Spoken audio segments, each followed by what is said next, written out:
We already know some tactics and strategies used by Vietcong and its effects in the American soldiers, like the post-traumatic stress disorder and the use of drugs and alcohol. However, it is necessary to name an important strategy, the Tet Offensive, and how this strategy affects the morale of the Americans. On January 30, in 1968, during Tet, the Vietnamese Lunar New Year, a massive surprise attack was launched by the Vietnamese.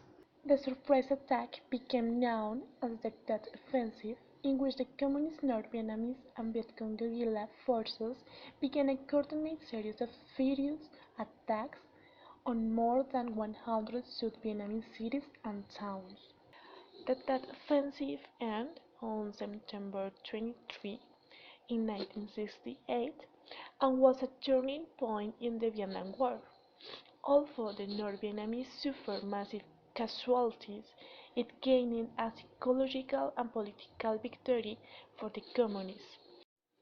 This attack was also including the former ancient imperial capital of Hue. There was even an attack by the Viet Cong on the American embassy in Saigon, the capital of South Vietnam. In the same week of the Tet Offensive, the tally of American soldiers who had died in Vietnam paced that of the Korean War. When the Tet Offensive was launched in January 1968, the American public were being told they were winning the war. However, more and more Americans were opposing the war. That was to prove pivotal in turning the American public against the war. But how did the Tet Offensive damage American morale? This Tet was a switch in tactics by the Communists. They switched their focus to South Vietnam cities. They fully exploited extensive media coverage of the war.